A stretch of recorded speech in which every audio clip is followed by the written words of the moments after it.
Bismillahirrahmanirrahim. Assalamualaikum warahmatullahi wabarakatuh. Selamat pagi teman-teman. Kami kelompok 3 akan menjelaskan mengenai bab operasi komputer, di mana bab ini akan dijelaskan oleh anggota kelompok yang terdiri dari Ailia, saya sendiri Nita Bekti, Agung Wicaksono, dan Aprilia. Baik teman-teman, saya akan menjelaskan pada bagian pertama, di mana bab ini kita akan membahas mengenai beberapa isu audit yang berhubungan dengan operasi komputer. Di dalam bab ini kita akan menjelaskan dua topik, yakni strukturisasi fungsi teknologi informasi dan pengendalian operasi pusat komputer. Di bagian pertama, strukturisasi fungsi teknologi informasi, ada dua pendekatan, yakni pendekatan terpusat dan pendekatan terdistribusi.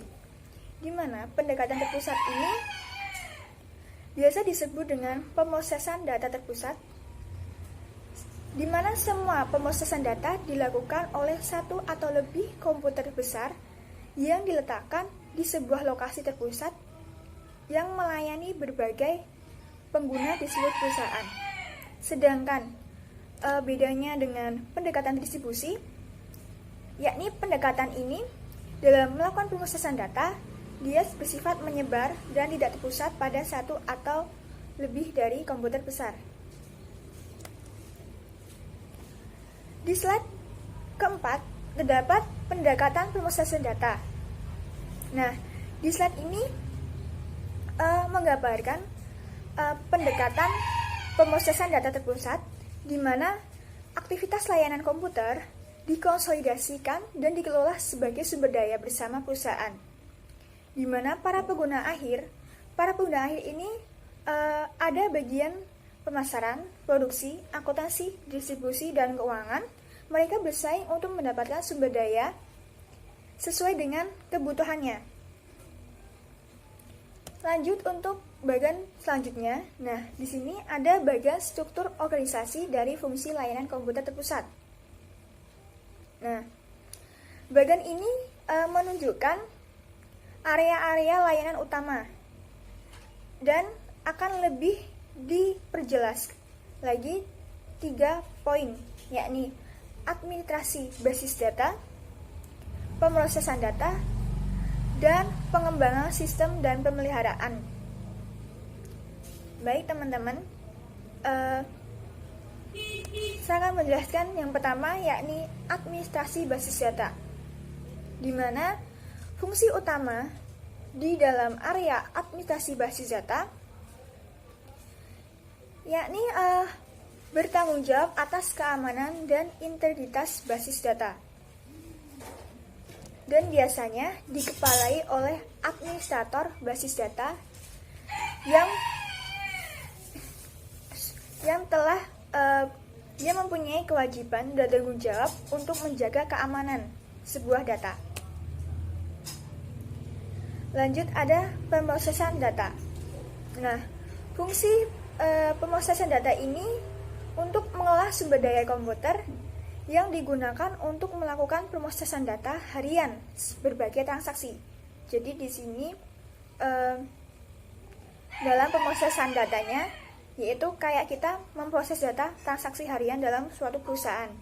Nah, bagian ini tuh ada 4 fungsi organisasionalnya. Yang pertama ada pengendalian data, konversi data, operasi komputer, dan perpustakaan data. Nah, di dalam pengendalian data berfungsi sebagai penghubung antara pengguna akhir dengan pemrosesan data dan sebagai fungsi pengendalian untuk operasi yang terkomputerisasi. Nah, pengendalian data ini bertanggung jawab atas penerimaan berbagai kumpulan dokumen transaksi. Yang kedua, konversi data. Ini biasa disebut dengan pembuatan data. Nah, fungsi ini dia mentranskripsikan data transaksi dari dokumen sumber kertas ke dalam input komputer. Misalnya, dengan mengetik pesanan penjualan ke dalam aplikasi pesanan penjualan dengan sistem yang modern. Yang ketiga, ada operasi komputer, di mana file elektronik yang dihasilkan kemudian diproses oleh komputer pusat yang dikelola oleh bagian operasi komputer. Nah, biasanya dalam aplikasi akuntansi ini dijalankan berdasarkan jadwalnya dan dikendalikan oleh sistem operasi komputer pusat. Yang terakhir ada perpustakaan data. Nah, ini sebagai sebuah ruang yang berada di sebelah pusat komputer yang memberikan tempat penyimpanan yang aman untuk berbagai file data offline. Nah, biasanya file itu dapat berupa salinan cadangan file data terkini. Jadi, perpustakaan data ini berfungsi sebagai tempat penyimpanan dari data-data atau file-file yang sudah dilakukan transkripkan dari transaksi-transaksi yang ada di dalam kertas kemudian diinput di dalam komputer. Next. Nah, ada pengembangan dan pemeliharaan sistem. Nah, di dalam subbab pengembangan dan pemeliharaan sistem terdapat ada dua bagian. Yang pertama yakni bertanggung jawab untuk menganalisis berbagai kebutuhan pengguna dan mendesain sistem baru yang dapat memenuhi berbagai kebutuhan tersebut. Itu fungsi dari pengembangan sistem. Nah, di dalam pengembangan sistem ini terdapat 3 partisipan, yakni ada professional system atau biasa kita sebut dengan praktisi sistem, yang kedua ada pengguna akhir, dan yang terakhir adalah pemegang kepentingan. Di mana professional system ini meliputi analisis sistem, desainer basis data, dan programmer yang mendesain dan membangun sistem. Di mana professional system ini dia mengumpulkan berbagai fakta mengenai masalah pengguna, menganalisis fakta-fakta tersebut, dan merumuskan sebuah solusi yang dari outputnya mereka menghasilkan sebuah sistem informasi yang baru. Nah, yang kedua tadi tentang pengguna akhir. Pengguna akhir ini biasanya mereka terdiri dari para manajer yang menerima laporan dari sistem tersebut. Yang ketiga, itu ada pemegang kepentingan. Nah, pemegang kepentingan ini mereka itu terdiri dari para akuntan, auditor internal, auditor eksternal, dan mereka yang mengawasi pengembangan sistem. Akan tetapi, auditor internal dan auditor eksternal mereka harus berhati-hati agar tidak melanggar independensinya seperti yang dicantumkan dalam petunjuk profesi. Nah, setelah saya menjelaskan tentang pengembangan, ketika suatu sistem yang baru telah didesain dan diimplementasikan, nah, bagian pemeliharaan sistem ini akan meneruskan sebuah tanggung jawab untuk menjaganya agar tetap sesuai dengan kebutuhan pengguna. Kemudian, subbab selanjutnya ada pemisahan pekerjaan yang tidak saling bersesuaian. Nah, di mana pemisahan ini merupakan hal terpenting dalam lingkungan teknologi informasi. Meskipun pekerjaannya berbeda, tapi teori dasarnya tetap sama. Jadi, di dalam pemisahan pekerjaan ini memiliki 3 tujuan dasar, yakni pemisahan fungsi otorisasi transaksi dari pemrosesan transaksi, Yang kedua, pemisahan fungsi pencatatan dan penggunaan aset. Yang ketiga, pembagian fungsi pemrosesan transaksi ke beberapa orang agar pelaku penipuan akan yang harus melakukan kolusi dua orang atau lebih, maksudnya begitu. Nah, bagian pertama yakni ada pemisahan fungsi otorisasi dari pemrosesan transaksi, di mana hal ini adalah hal yang paling penting. Hubungan antara kedua bagian ini antara pengembangan sistem maupun pemeliharaannya ini seharusnya sangat formal dan tanggung jawab mereka tidak dapat dicampur adukan, karena para ahli pengembangan dan pemeliharaan sistem ini seharusnya menciptakan sistem bagi para pengguna dan seharusnya tidak terlibat dalam pemrosesan pemasukan data. Nah, sebagai contoh, agar lebih kita memahami, para programmer jauh lebih mudah untuk menipu sistem daripada para operatornya, karena mereka mengetahui kodenya. Nah, para programmer ini mereka tahu caranya untuk menghindari beberapa pengendalian yang melekat dalam sistem. Nah, malahan ada beberapa programmer dengan sengaja memprogram kode yang dapat membuat mereka untuk menghindari pengendalian yang mungkin mereka melakukan penipuan gitu. Jadi makanya diadakan sebuah pemisahan pekerjaan. Nah, yang kedua yakni pemisahan administrasi basis data dan fungsi lainnya. Nah, di mana fungsi DBA ini bertanggung jawab atas sejumlah pekerjaan penting yang berkaitan dengan keamanan basis data, termasuk dalam pembuatan skema basis data dan tampilan pengguna, serta pemberian otorisasi akses ke basis data ke pengguna. Nah, selanjutnya ada pemisahan fungsi pengembangan sistem dan pengendalian sistem, di mana terdapat dua bagian dari pengembangan sistem, yakni analisis dan programming sistem,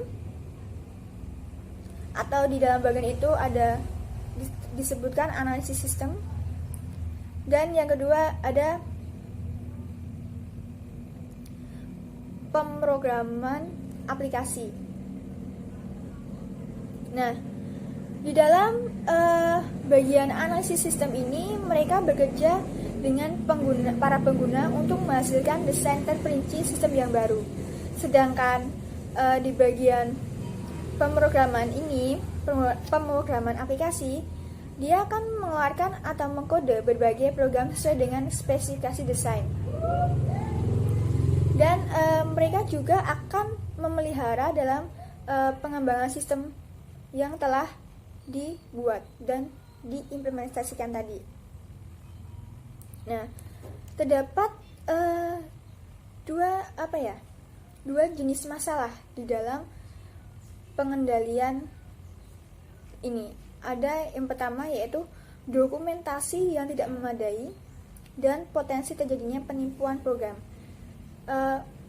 Solusi dari dokumentasi yang tidak memadai yakni kita harus memperbaiki dokumentasi, di mana dokumentasi sistem yang buruk merupakan masalah kronis dalam suatu perusahaan.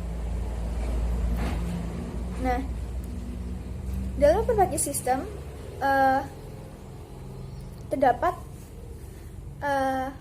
kita mempunyai tujuan kenapa kita harus memperbaiki sistem, yakni ada dua penjelasan dari fenomena ini, yakni yang pertama, mendokumentasikan sistem adalah pekerjaan tidak menarik. Jadi di mana ini adalah salah satu hal atau salah satu penyebab adanya dokumentasi yang tidak memadai. Yang kedua yakni terjadinya dokumentasi yang tidak memadai, dalam penjaminan suatu pekerjaan.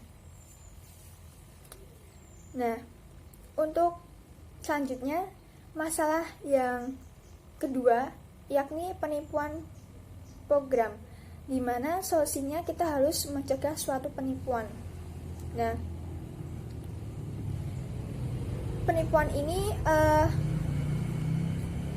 biasanya itu yang memiliki peran penting yaitu sebuah programmer, di mana mereka itu memiliki tanggung jawab untuk melakukan pemeliharaan dan untuk meminimalisir dari kasus-kasus atau kasus-kasus penipuan.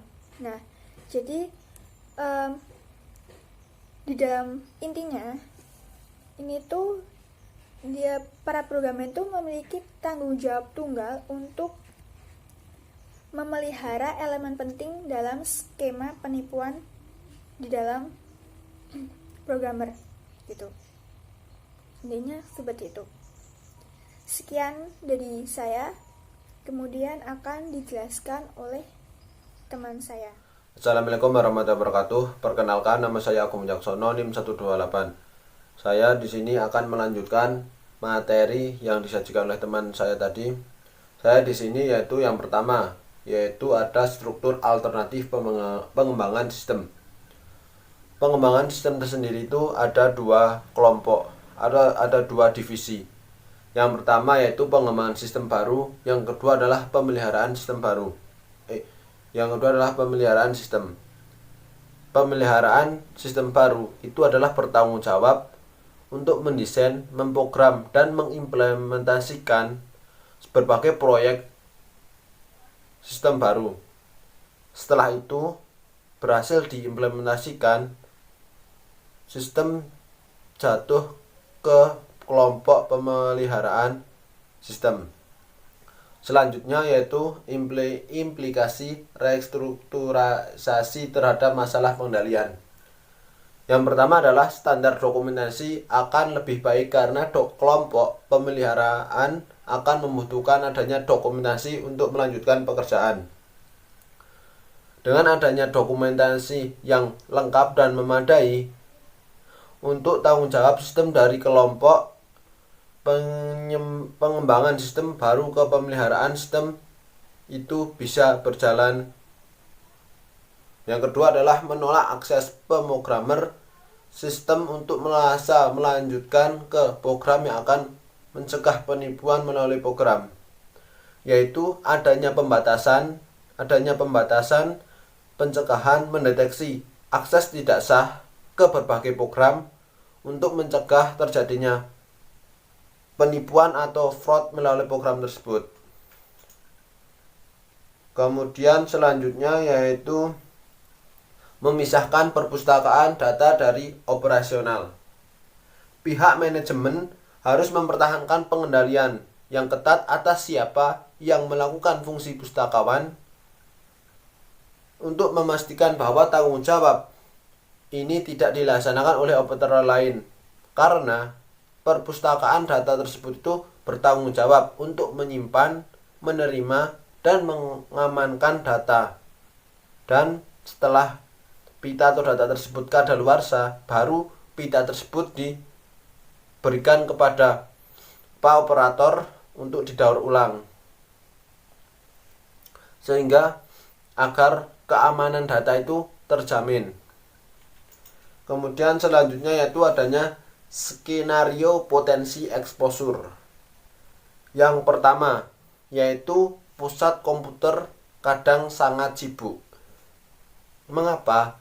Karena operator itu terburu-buru untuk memulai pekerjaan selanjutnya, sehingga ada kemungkinan operator itu lupa untuk memberikan pita atau mengembalikan pita tersebut kepada pustakawan data itu, sehingga file atau pita tersebut itu berada di ruang komputer pusat, sehingga kemungkinan besar data atau file tersebut itu adanya kerusakan fisik, pencurian atau kehilangan. Yang kedua adalah orang yang tidak berpengalaman melakukan fungsi pustakawan. Dalam waktu sibuk mungkin mengembalikan sebuah pita ke lokasi penyimpanan yang salah di perpustakaan. Maksudnya yaitu pustakawan tersebut meletakkan file atau pita tersebut secara sembarangan, tidak berdasarkan nomor atau gimana, yang berakibatkan apabila pita tersebut ingin digunakan itu tidak bisa atau sulit untuk ditemukan, bahkan tidak bisa ditemukan. Yang ketiga yaitu pustakawan secara langsung bertanggung jawab atas implementasi kebijakan perusahaan tentang pita yang akan didaur ulang. Sudah saya tadi sebutkan bahwa pustakawan itu kan bertanggung jawab memberikan pita yang sudah kadaluarsa untuk diberikan ke operator untuk didaur ulang. Namun ada operator yang belum berpengalaman atau bahkan adanya kelalaian, pustakawan itu memberikan pita yang masih baru dan diberikan kepada operator didaur ulang, mengakibatkan adanya kerusakan file akuntansi yang penting. Kemudian selanjutnya tujuan audit. Tujuan audit di sini ada 3 tujuan. Yang pertama adalah melakukan penilaian risiko mengenai pengembangan pemeliharaan dan operasi sistem. Yaitu auditor itu menilai seberapa besar atau apa yang risiko yang muncul yang ada di pengembangan pemeliharaan dan operasi sistem. Yang kedua yaitu memverifikasi bahwa orang-orang dengan pekerjaan yang tidak kompatibel telah dipisahkan sesuai dengan tingkat potensi risikonya. Seperti tadi yaitu pemisahan antara pustakawan dengan operator. Yang ketiga adalah memverifikasi bahwa pemisahan tersebut dilakukan dalam cara mendorong untuk lingkungan kerja mana hubungannya itu formal, tidak lingkungan informal. Kemudian selanjutnya yaitu prosedur audit atau langkah-langkah auditor untuk melakukan auditing di lapangan. Yang pertama adalah mendapat dan mengkaji kebijakan perusahaan atas keamanan komputer, yaitu berarti auditor itu memverifikasi bahwa kebijakan perusahaan itu sudah dikomunikasikan kepada karyawan-karyawannya. Kemudian yang kedua adalah mengkaji dokumentasi yang terkait seperti struktur organisasi, deskripsi pekerjaan untuk menentukan atau memverifikasi apakah ada orang yang melakukan tugasnya yang tidak sesuai dengan fungsinya. Kemudian yang ketiga adalah mengkaji dokumentasi sistem dan catatan pemeliharaan untuk mencari sampel aplikasi. Di sini auditor itu memverifikasi yang melakukan pemeliharaan sistem itu adalah kelompok atau divisi pemeliharaan sistem, bukan dari pengembangan sistem baru. Yang terakhir atau keempat yaitu melakukan observasi, tentukan apakah kebijakan pemisahan pekerjaan diikuti dalam prakteknya, yaitu auditor mengkaji. Seperti contohnya itu auditor itu mengkaji daftar akses ruang operasi, apakah programmer masuk ke fasilitas tersebut atau tidak, atau ke fasilitas lainnya. Kemudian ada model terdistribusi. Dari tahun ke tahun, dari skala besar ekonomi, biasanya pemeriksaan data itu dilakukan secara terpusat. Namun dengan perkembangan zaman atau tahun, yaitu berdasarkan sistem yang lebih kecil, lebih mudah, dan lebih murah, itu adanya pemrosesan data secara terdistribusi atau sering dikenal dengan DDP, distribusi processing data. Kemudian di gambar ini ada dua. Yang A adalah alternatif A di atas, yang di bawah adalah alternatif B. Alternatif A itu adalah menggambarkan data diproses secara terpusat, sedangkan yang di bawah adalah data diproses secara terdistribusi.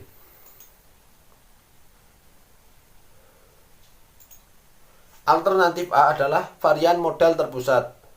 Perbedaannya adalah terminal. Terminal itu distribusikan ke para pengguna akhir untuk menangani input dan output. Dan yaitu pengembangan sistem operasi komputer, administrasi basis data itu dilakukan di komputer pusat.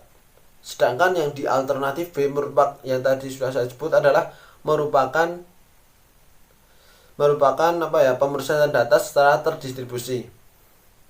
Sehingga dalam itu kan divisi itu bisa saling adanya jaringan yang memungkinkan secara transfer data untuk saling komunikasi antar unit itu tersebut. Kemudian ada risiko yang berkaitan dengan DDP atau pemesan data secara terdistribusi, yaitu ada 3. Yang pertama, risiko terjadi kesalahan manajemen atas sumber daya keseluruhan perusahaan terutama oleh pengguna akhir, yaitu mendistribusikan tanggung jawab atas berbagai sumber daya ini tidak dapat dihindarkan dan akan mengarah pada kesalahan manajemen. Kemudian yang kedua adalah risiko peranti keras dan lunak tidak sesuai satu sama lain, terutama sekali lagi di tingkat pengguna akhir, yaitu seperti pembelian perangkat keras dan perangkat lunak yang tidak terkoordinir dan tidak jelas, sehingga antara unit itu tidak bisa tidak bisa mengganggu konektivitas antar unit karena perbedaan seperti perangkat lunaknya itu beda sehingga sulit untuk terkoneksi. Kemudian yang terakhir yaitu adanya resiko terjadinya pekerjaan yang redundant dan atau rangkap berkaitan dengan aktivitas dan tanggung jawab pengguna akhir, yaitu seperti program aplikasi itu dibuat oleh seseorang sehingga bisa didesain ulang itu sedikit mungkin, bahkan tidak bisa didesain kembali, harus didesain dari nol. Begitu juga datanya, sehingga mengurangi tingkat akurasi dan konsentitasnya data tersebut. Kemudian yang terakhir yaitu adanya kerusakan jejak audit. Menggunakan DDP atau pemrosesan data secara terdistribusi yaitu dapat mempengaruhi secara negatif jejak audit, karena jejak audit dalam sistem modern cenderung bersifat elektronik. Merupakan hal biasa atau seluruh jejak audit beragam dalam berbagai komputer pengguna akhir. Apabila pengguna akhir itu tidak sengaja menghapus data jejak audit, sehingga jejak audit tersebut dapat hilang dan tidak dapat dipulihkan. Atau jika pengguna akhir secara beberapa kesalahan itu lolos dari pengendalian ke dalam daftar audit, maka jejak audit dapat secara efektif hancur. Oleh karena itu, desain DDP itu harus diperhatikan baik untuk melindungi jejak audit, yaitu seperti menyimpan file-file jejak audit ke server, atau jangan menyimpan file-file itu di komputer yang digunakan oleh klien. Cukup sekian dari saya. Oke teman-teman, saya Nurul Ailia, NIM 72114170065 akan melanjutkan pemaparan materi presentasi dari kelompok 3. Sebab yang akan kita bahas selanjutnya adalah mengenai kelebihan DDP. Jadi kelebihan DDP ada 4. Yang pertama adalah penurunan biaya. Selama bertahun-tahun, mencapai skala ekonomi adalah justifikasi utama dari pendekatan terpusat. Kebutuhan yang harus dipenuhi dari pendekatan terpusat ini adalah sistem komputer yang sangat umum dan sistem operasional yang sangat rumit. Hal ini akan mengakibatkan biaya yang sangat mahal sehingga perlu dihindari oleh para pengguna. Mikrokomputer dan mini komputer yang murah dan canggih serta dapat melakukan fungsi-fungsi khusus dapat mengurangi nilai ekonomis dari pemrosesan data. Dan kelebihan dari DDP ini adalah bisa mengurangi biaya dalam dua hal. Yang pertama, data dapat dimasukkan dan diedit di area pengguna sehingga mengurangi pekerjaan terpusat. Yang kedua adalah kerumitan aplikasi dapat dikurangi. Yang kedua adalah peningkatan tanggung jawab pengendalian biaya. Jadi para manajer juga mempunyai tanggung jawab atas keberhasilan keuangan sistem operasi mereka, di mana tanggung jawab ini mengharuskan para manajer diberdayakan secara tepat dengan otorisasi untuk mengambil keputusan mengenai sumber daya. Nah, jika kemampuan TI sangat penting bagi keberhasilan suatu operasi bisnis, maka manajemen harus memiliki kendali atas berbagai sumber daya ini. Nah, argumentasi ini menolak pembahasan sebelumnya yang mendukung mengenai sentralisasi sumber daya ke seluruhan pabrik. Pihak-pihak yang mendukung DDP ini berargumentasi bahwa keuntungan dari perbaikan sikap pihak manajemen memiliki nilai yang lebih tinggi daripada biaya tambahan yang harus dikeluarkan untuk distribusi sumber daya ini. Nah, untuk kelebihan yang ketiga adalah peningkatan kepuasan pengguna. Hal ini adalah hal yang sering disebut-sebut dari kelebihan DDP karena menjawab 3 hal yang tidak dapat dipenuhi dari pendekatan terpusat. Yang pertama adalah mengenai keinginan para pengguna untuk mengendalikan sumber daya yang mempengaruhi profitabilitas mereka. Yang kedua adalah keinginan para pengguna untuk memiliki para profesional sistem yang lebih responsif terhadap situasi khusus mereka. Dan yang ketiga adalah keinginan para pengguna yang ingin lebih secara aktif dilibatkan dalam pengembangan dan juga implementasi sistem. Ya, untuk kelebihan yang terakhir adalah mengenai fleksibilitas cadangan. Jadi, argumentasi terakhir untuk mendukung DDP adalah kemampuannya untuk membuat cadangan fasilitas komputer. Nah, sistem terdistribusi ini menawarkan fleksibilitas organisasional untuk menyediakan cadangan. Jadi, setiap unit TI yang tersebar dari secara geografis didesain untuk memiliki cadangan atau kapasitas yang berlebih. Atau dalam ini kelebihan kapasitas. Jadi, apabila satu unit TI atau satu area TI ini terkena bencana, maka area TI yang lain memiliki kelebihan kapasitas ini bisa membackup atau dalam hal ini melakukan proses transaksi yang seharusnya dilakukan oleh unit TI yang tadi terkena bencana. Selanjutnya adalah mengenai mengendalikan lingkungan DDP. Poin yang pertama adalah kebutuhan akan analisis yang cermat. Jadi sebenarnya banyak perusahaan yang telah beralih dari pendekatan terpusat ke pendekatan DDP.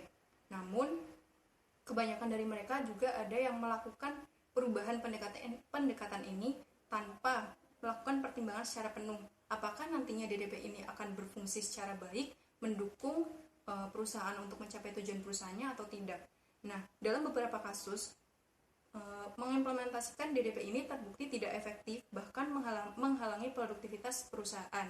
Hal ini dikarenakan para pengambil keputusan hanya melihat berbagai kebaikan sistem ini secara simbolis, tidak secara nyata. Poin yang kedua adalah mengimplementasikan fungsi TI perusahaan. Nah, terdapat beberapa layanan dalam mengimplementasikan fungsi TI perusahaan. Yang pertama adalah pengujian terpusat atas peranti lunak komersial dan peranti keras. Jadi dalam hal ini, kelompok TI perusahaan perlu untuk mengevaluasi kebaikan dari berbagai peranti lunak dan keras yang terjual di pasaran.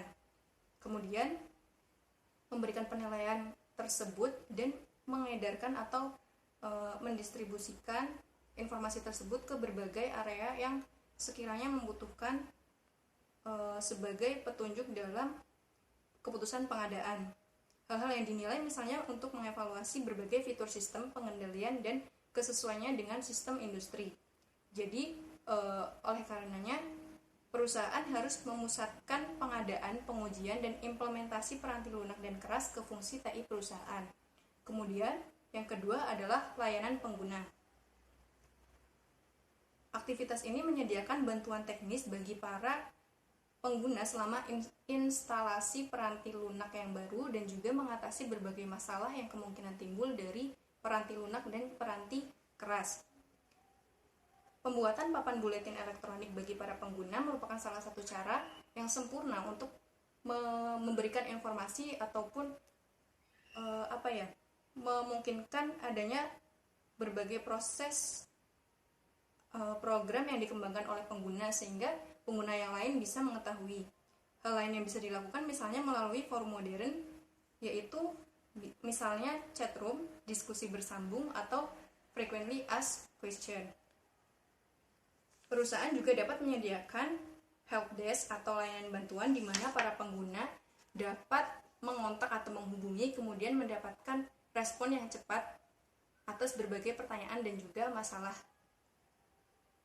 Kemudian yang ketiga adalah lembaga pembuat standar. Jadi lingkungan pengendalian yang relatif kurang baik dapat diperbaiki dengan membuat beberapa petunjuk terpusat untuk kemudian disebarluaskan ke berbagai area pengguna standar-standar yang tepat untuk pengembangan, pemrograman, dan dokumentasi sistem. Dan yang terakhir adalah kajian personel. Jadi kelompok perusahaan mungkin lebih baik persiapannya daripada para pengguna dalam mengevaluasi kualifikasi calon praktisi sistem. Walaupun nantinya calon praktisi sistem tersebut akan masuk dalam kelompok pengguna, namun keterlibatan kelompok perusahaan dalam memutuskan untuk mempekerjakan calon praktisi sistem tersebut akan memberikan dampak terhadap layanan yang berharga bagi perusahaan. Kemudian ada tujuan audit serta prosedur auditnya. Tujuan audit dalam hal ini adalah melakukan penilaian risiko atas fungsi TI DDP dan memverifikasi bahwa unit-unit TI yang terdistribusi menggunakan berbagai standar kinerja secara keseluruhan perusahaan yang mendorong kesesuaian antara peranti keras, peranti lunak, dan data. Kemudian prosedur auditnya adalah yang pertama, memverifikasi bahwa berbagai kebijakan dan standar perusahaan dikeluarkan dan disebarluaskan ke berbagai unit TI. Yang kedua, mengkaji struktur organisasional, misi dan deskripsi pekerjaan terkini. Kemudian yang ketiga adalah memverifikasi bahwa ada pengendalian pengganti seperti supervisi dan pengawasan manajemen yang dilakukan ketika pemisahan pekerjaan yang tidak saling bersesuaian secara ekonomi tidak mungkin dilaksanakan. Dan yang keempat adalah mengkaji dokumentasi sistem untuk memverifikasi bahwa berbagai aplikasi, prosedur, dan basis data didesain dan berfungsi sesuai dengan standar perusahaan. Kemudian yang terakhir adalah memverifikasi bahwa tiap karyawan diberikan izin akses sistem ke berbagai program dan data sesuai dengan deskripsi pekerjaannya. Next, ke subbab yang selanjutnya adalah kita membahas mengenai pusat komputer. Yang pertama mengenai pengendalian pusat komputer. Jadi, eksposur di area ini memiliki potensi dampak yang cukup besar terhadap informasi, catatan akuntansi, pemrosesan transaksi, dan juga efektivitas pengendalian. Nah, berikut ini ada beberapa fitur yang mempunyai kontribusi secara langsung terhadap keamanan pengendalian pusat komputer. Yang pertama adalah lokasi fisik. Jadi, sebisa mungkin lokasi fisik pusat komputer ditempatkan jauh dari bahaya yang disebabkan oleh manusia maupun alam. Lokasi fisik tersebut sebisa mungkin diletakkan jauh dari arus lalu lalang normal, misalnya di atas atap gedung maupun ditempatkan pada bangunan yang terpisah dan mandiri. Apabila lokasi fisik tersebut diletakkan di bawah gedung, hal itu akan menciptakan exposure, yaitu risiko bencana, misalnya banjir. Kemudian yang kedua adalah konstruksi. Jadi idealnya pusat komputer diletakkan pada bangunan berlantai satu dengan konstruksi yang solid. Kemudian utilitas dan sistem saluran komunikasi ditanam dalam bawah tanah, jendela yang tidak dapat terbuka, serta adanya penyaringan udara. Apabila pusat komputer diletakkan pada bangunan dengan banyak lantai, sebisa mungkin diletakkan pada lantai yang bagian atas. Selanjutnya adalah mengenai akses. Jadi, akses ke pusat komputer harusnya dibatasi. Hanya orang atau karyawan yang memiliki kepentingan yang boleh masuk ke pusat komputer. Pengendalian fisiknya bisa berupa pintu utama masuk ke pusat komputer itu dikunci. Dan orang yang hendak masuk ke pusat komputer itu harus menggunakan kartu gesek. Meskipun pada kenyataannya pintu darurat itu juga penting. Nah, untuk keamanan yang tingkat tinggi, maka akses dalam pusat komputer itu juga harus dimonitor, yaitu dengan sirkuit kamera lokal dan sistem rekaman video. Kemudian bagi analis maupun programmer yang hendak memperbaiki pusat komputer, diperlukan juga adanya daftar masuk atau sign in log. Selanjutnya yaitu pengatur suhu udara. Jadi komputer akan berfungsi dengan sangat baik apabila dalam lingkungan yang pengatur suhu udaranya. Komputer paling bagus beroperasi pada suhu yaitu di antara 70 hingga 75 derajat Fahrenheit dengan kelembapan relatif 50%. Selanjutnya adalah pemadam kebakaran. Jadi pada beberapa kasus perusahaan mengalami kebangkrutan karena kehilangan bukti-bukti akibat adanya kebakaran di perusahaan tersebut. Misalnya seperti bukti piutang usaha. Nah, jadi untuk implementasi sistem pemadam kebakaran ini dibutuhkan adanya konsultasi dengan spesialis khusus. Fitur utama dari sistem pemadam kebakaran ini misalnya adalah alarm otomatis dan manual, kemudian sistem pemadam kebakaran otomatis untuk memadamkan beberapa kasus kebakaran tertentu. Kemudian yang ketiga adalah alat pemadam kebakaran manual. Yang keempat, bangunan yang terkait harus memiliki konstruksi yang bagus. Hal ini untuk dapat menahan air yang ditimbulkan dari alat pemadam kebakaran. Dan yang terakhir adalah pintu keluar darurat. Kemudian yang terakhir dari fitur pengendalian keamanan pusat komputer yaitu adalah pasokan listrik. Jadi listrik yang disediakan secara komersial memberikan beberapa masalah yang dapat mengganggu operasi pusat komputer. Misalnya mati listrik, kemudian fluktuasi listrik, penurunan daya listrik, dan perbedaan daya. Nah, hal ini dapat ditanggulangi atau dikendalikan dengan adanya beberapa perlengkapan, misalnya regulator voltase, pelindung hubungan pendek, baterai, dan juga generator. Kemudian tujuan audit dari pengendalian pusat komputer adalah pengendalian keamanan fisik memadai, yang kedua adalah jaminan atas perlengkapan telah memadai, dan yang ketiga dokumentasi operator memadai. Selanjutnya adalah prosedur audit. Jadi berikut ini adalah berbagai pengujian untuk pengendalian keamanan fisik. Yang pertama, pengujian konstruksi fisik. Jadi auditor itu harus memastikan apakah bangunan dari pusat komputer ini tahan dari api dan juga terdapat drainase yang baik. Hal ini juga diimbangi dengan auditor harus memahami apakah terdapat fasilitas dalam area tersebut yang dapat meminimalkan exposure seperti kebakaran, kerusuhan, ataupun bahaya lainnya. Yang kedua adalah pengujian sistem deteksi kebakaran. Jadi auditor juga harus memastikan apakah dalam bangunan pusat komputer tersebut terdapat pendeteksi kebakaran dan juga perlengkapan pemadam kebakaran, baik yang manual maupun yang otomatis, serta ada alat pendeteksi asap, panas, dan juga gas. Prosedur audit yang ketiga adalah pengujian pengendalian akses seperti yang tadi sudah dijelaskan. Jadi seharusnya orang-orang yang dapat mengakses pusat komputer hanyalah orang-orang tertentu yang diperbolehkan. Kemudian yang keempat adalah pengujian pasokan listrik cadangan.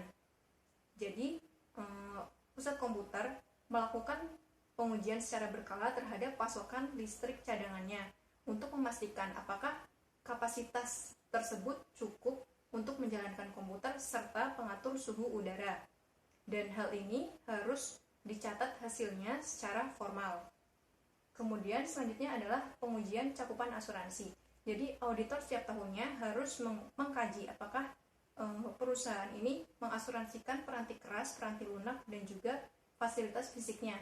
Nah, apabila ada penambahan peranti yang baru, hal itu harus didaftarkan dalam polis asuransi.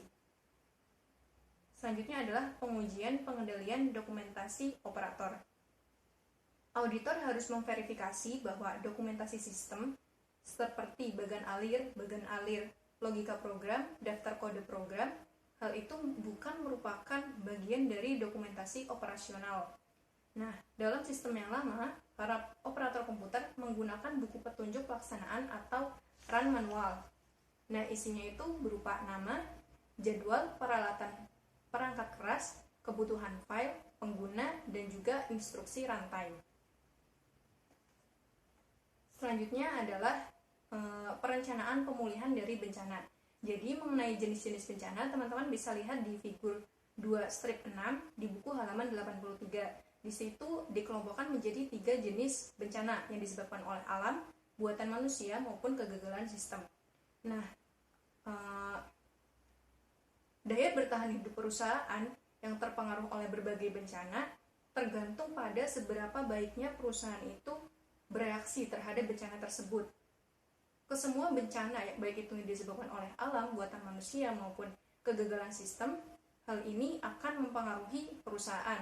Perusahaan itu dapat kehilangan fasilitas pemrosesan datanya, menghentikan fungsi bisnisnya, bahkan sudah pasti akan mengalami kerugian investasi.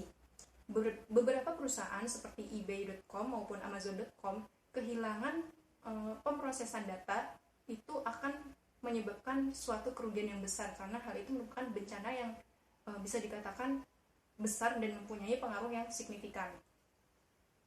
Oleh karena itu, perusahaan harus mengembangkan prosedur pemulihan dan merumuskannya dalam bentuk rencana keberlanjutan perusahaan, rencana pemulihan dari bencana, serta rencana pemulihan bisnis.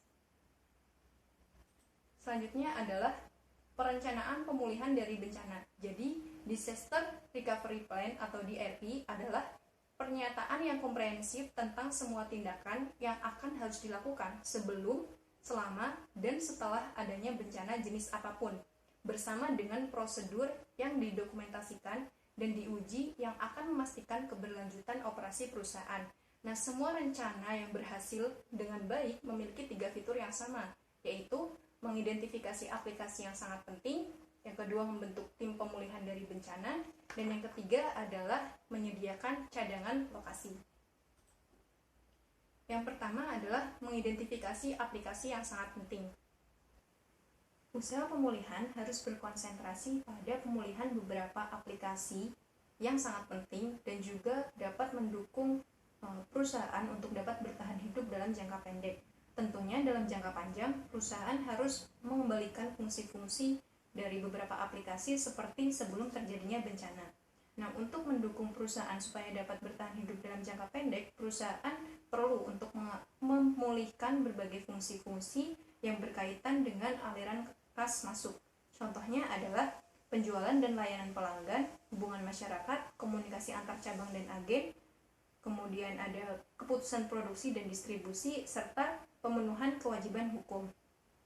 Oleh karena itu, hal-hal tersebut seharusnya diidentifikasi dan diprioritaskan dalam rencana pemulihan. Nah, pekerjaan untuk mengidentifikasi hal yang sangat penting dan memprioritaskan berbagai aplikasi akan membutuhkan keterlibatan aktif berbagai departemen pengguna, akuntan, serta auditor. Sekian. Saya Filiani Triasuti, NIM 201 akan menjelaskan tentang membentuk tim pemulihan dari bencana. Pemulihan dari suatu bencana itu tergantung pada tindakan perbaikan yang tepat. Kegagalan untuk melakukan sesuatu pekerjaan yang penting itu akan memperlambat lama pemulihan dan mengurangi prospek keberhasilan pemulihan tersebut. Selanjutnya yaitu menyediakan lokasi cadangan. Menyediakan lokasi cadangan ini yaitu hotset atau pusat operasi pemulihan. Pada hotset atau pusat operasi pemulihan itu memiliki peralatan yang sangat lengkap.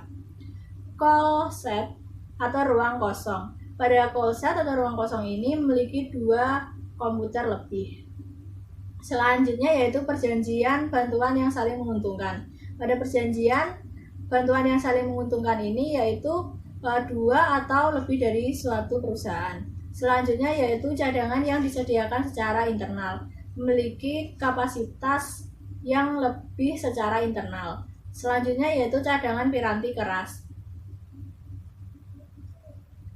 Cadangan piranti lunak atau sistem operasi. Selanjutnya yaitu cadangan piranti lunak aplikasi. Selanjutnya yaitu file data cadangan. Pada file data cadangan di sini yaitu harus dicadangkan setiap hari. Dokumentasi cadangan. Pada dokumentasi cadangan di sini harus dilakukan di luar lokasi perusahaan tersebut. Selanjutnya yaitu cadangan dokumentasi pasokan dan dokumen sumber. Pada cadangan dokumentasi pasokan dan dokumentasi sumber itu seperti persediaan dan faktur. Selanjutnya yaitu menguji DRP. Menguji DRP di sini yaitu menguji dan mengidentifikasi data yang hilang. Selanjutnya yaitu tujuan audit.